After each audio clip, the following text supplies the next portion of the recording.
নমস্কার, আমি দেবজ্যোতি কুচবিহার থেকে। আর আপনারা দেখছেন রান্তুর ছাদ বাগান। যে সমস্ত আম গাছ, বিশেষ করে আম গাছের চারা, এ সময় কিন্তু প্রচুর পরিমাণে নতুন নতুন ডাল বেরিয়ে আসে। সেই সমস্ত ডালকে আরও স্বাস্থ্যবান করতে গেলে একটি টিপস, সেটা হচ্ছে এই যে দেখুন, এই গাছটিতে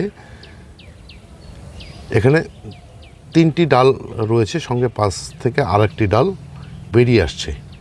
আবার এই যে এই গাছটি দেখুন, একই গাছেরই আরেকটি শাখা থেকে দেখুন 3টি ডাল রয়েছে।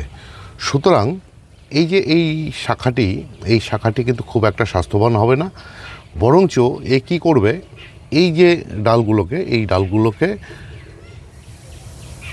ও স্বাস্থ্যহীন করে দেবে। মানে এর যে এনার্জি নেবে, তাতে এই যে 3টি ডাল, এই 3টি ডালকে কিন্তু ও খুব একটা ভালো মতন বাড়তে দেবে না। তাই আমাদেরকে এই ডালটিকে কেটে ফেলতে হবে।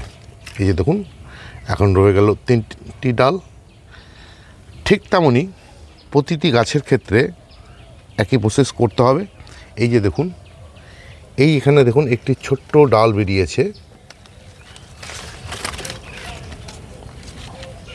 এটাকেও ঠিক একইভাবে কেটে দিতে হবে। তাহলে এই যে 3টি ডাল বেরোচ্ছে দেখুন, অনেকটাই স্বাস্থ্যবান। ঠিক এই গাছের ক্ষেত্রেও একই প্রসেস করা হয়েছে। এই ছিল আজকের ছোট্ট একটি ভিডিওটি ভালো লেগে থাকলে একটি লাইক দেবেন, কমেন্ট করবেন। আর আমার চ্যানেলটি যদি সাবস্ক্রাইব করা না থাকে, চ্যানেলটি সাবস্ক্রাইব করে নেবেন, কেননা প্রতিদিনই কোনো নিত্য নতুন ভিডিও আমার এই চ্যানেলে চলে আসে। সবাই ভালো থাকবেন, সুস্থ থাকবেন, সবুজের সাথে থাকবেন। ধন্যবাদ।